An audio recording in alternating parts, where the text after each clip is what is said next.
welcome into the Wednesday, May 28th, Hump Day Wednesday podcast. I know we always go with Humpty Dance, but I feel like it's rainy.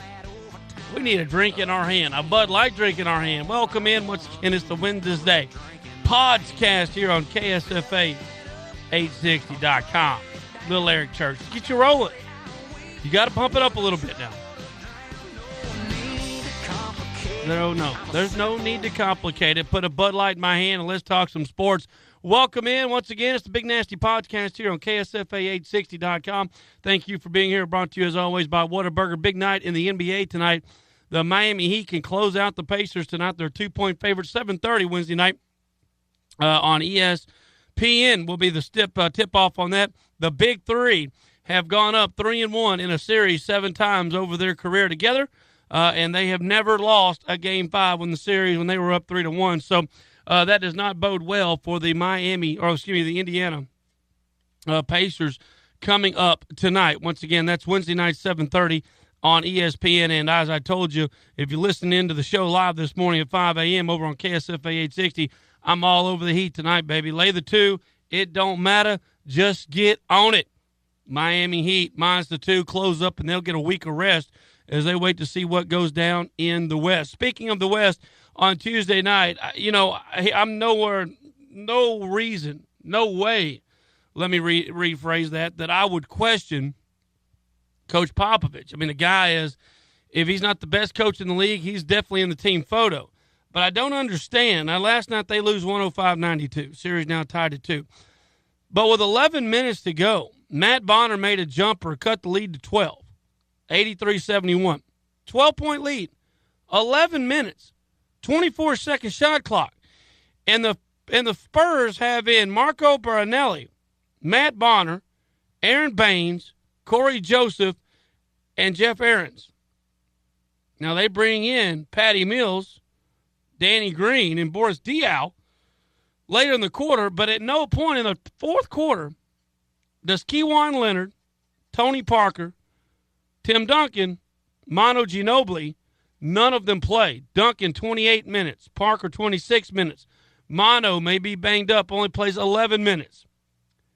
Diaw, 24 minutes. Popovich says he didn't think they're going to win the game, so he was resting them. Want to keep the minutes down. Essentially, they get Monday, Tuesday, since they didn't play much there. Wednesday's an off night, and then they'll play Game 5, which will be a must-win game for them on Wednesday down in San Antonio. And, again, I'm not questioning. I'm just sitting back saying I really don't quite understand. 12 points. That's 4 3-pointers. That's a couple of buckets and a couple of turnovers on the other end, and the Spurs are right back in the ball game, and your big 3 plus your best defender, Keywan Leonard, do not play a second of the fourth quarter. That was a little bit surprising to me. But what was not surprising is Bryant Westbrook just going crazy. 40 points on 12 of 24 shooting. KD with 31 on 11 of 22 shooting.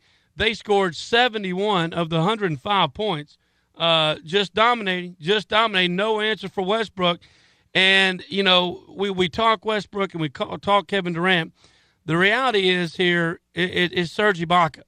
And you might say, come on, Nasty, how is Serge Ibaka playing such a big role in this series? The reality is 66 points in Game 1 in the paint, 60 points in Game 2, blowout wins for the Spurs. Game 3, they only scored 40 points in the paint with Serge Ibaka back. And last night, Tuesday night, the Spurs only scored 36 points in the paint. I'm just saying that maybe, they blocked 18 shots in 2 ball games. Not all him, but when you got a force there in the back, you can't just take it to the rack and know you're going to make it. You either have to dish it out, adjust some shots. The Spurs, who shot over 50% in the first 2 games, are shooting under 40% in the second 2 games. And that's because they've got a defender at the rim now, and I don't think it's a coincidence that the last 7 times Serge Ibaka played, the Spurs lost straight up to the Thunder 7 consecutive games, all 4 in the regular season. Remember last year, or 2 years ago, in the playoffs, the Spurs raced out 2-0. They lost the next 4. I'm just throwing that out there now. You got to keep an eye on this.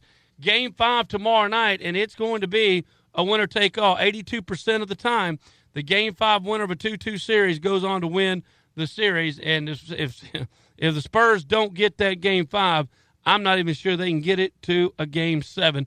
But we'll talk about that on Thursday. Tonight, Miami will try to close out the Pacers 7:30 on ESPN. Miami's a 2-point favorite. And, again, I'm all over the Heat here as I think they close out the Pacers tonight. I think the Pacers have packed it in. They are c'est la vie. That's toast for all you math majors out there. Scheduling change for our Douglas Indians. I'll be bringing you Indian baseball tomorrow night. Originally scheduled for 7 o'clock. The game will be on Q1077.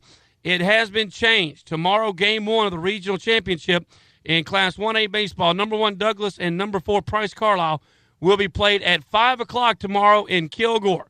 5 o'clock tomorrow in Kilgore. Weather permitting, rain is all over the place. Lufkin's Field is awash. They're hoping to have it ready to go for Saturday. As of right now, here on a Wednesday, they are going to play tomorrow night at 5 o'clock up in Kilgore. And wherever they play, whenever they play, we'll have the action for you over on Q1077. That's number 1 Douglas and number 4 Price Carlisle for the 3rd straight year. Carlisle won the last 2. They went on to the state championship where they won it last year. They are the defending state champions. But number 1 Douglas, 28-1, will try to knock them down. Game 1 right now scheduled for Kilgore Thursday afternoon at 5 o'clock. Game 2 scheduled for Saturday at 2 o'clock back in Lufkin at Morris Frank Park. Again, whether that is all weather permitting, Thursday and Friday supposed to have rain in the forecast as well. So keep it here. I'll post it up on Facebook and, of course, on Twitter. That's at Big Nasty 500, at Big Nasty 500 on Twitter. And, of course, you can always hit us up on Facebook. That's facebook.com/Gary Ivins, and I'll put the information up just as soon as I get it. We turn our attention to the NFL really quick before we wrap up today's podcast. And Sean Lee, it is not a rumor anymore, tore his ACL yesterday in OTA practices.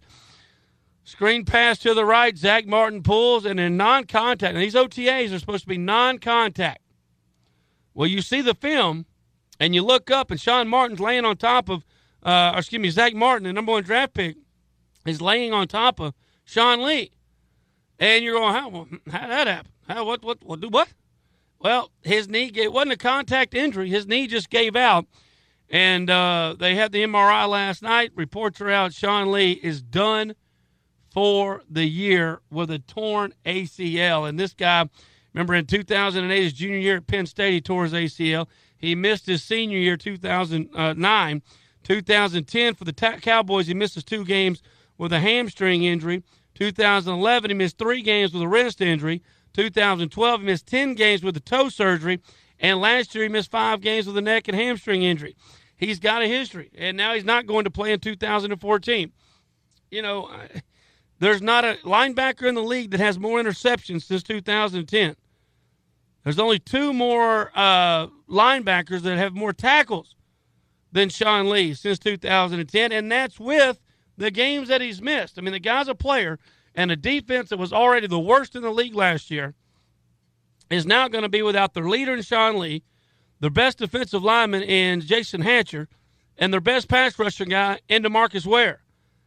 I mean, the records last year that the Cowboys gave up were staggering, astonishing, the worst ever. And now you're taking the best 3 players off that team, and we're going to go at it again? And Jerry Jones expect us to believe that the Cowboys have a team here that can win a championship? Are you kidding me? 8-8? I got a feeling by the time we look up in December, we'll be begging for 8-8. Who's with me? Love to hear from you on that comment. Gary at Q1077.com. That's Gary at Q1077.com. I just got a bad feeling the Cowboys this year, it's going to be a score fest. And while they'll have, if everybody can stay healthy on the offensive side, the Cowboys are going to score some points. But you go back, no one gave up more than they did last year. And I got a feeling this year with that schedule, it's even going to get worse. I'm talking epic proportions here, Cowboys and that defense. Don't think that's going to turn out very good for anybody. Also down in Houston yesterday, OTAs, as he promised, Andre Johnson was a no-show at the involuntary, mandatory OTAs. He didn't show. Said he wasn't going to show. And as he normally is, true to his word, he didn't show. And what does it mean? I just don't see the Texans loading up and trading him. But you have to wonder, and I understand his beef. He doesn't want to be around for a team that is rebuilding. I completely understand it. He's 33 years old. He's got 2, maybe 3 good years left, and he wants a chance at a championship. I got it. But you also have to look at the Texans side. What do they have to gain by getting rid of him or trading him? You know, you call San Fran up, you get a first-round draft pick. Do you make that deal? I'm not saying that it's going to get an offer. I'm just throwing it out there. I figured free falling was another good way to close it. The Cowboys' defense, starting with that second Saturday or Sunday in September, are going to be free falling. I'm dropping a tear right now. Can't even get us feeling all right. It's bad. Cowboys, Cowboys, Cowboys. I love you, but I may have to jump on the bandwagon of, I don't even know. Can't get on that San Fran bandwagon just yet. I'm sticking with Texas. Or my Longhorns. How about them Longhorns?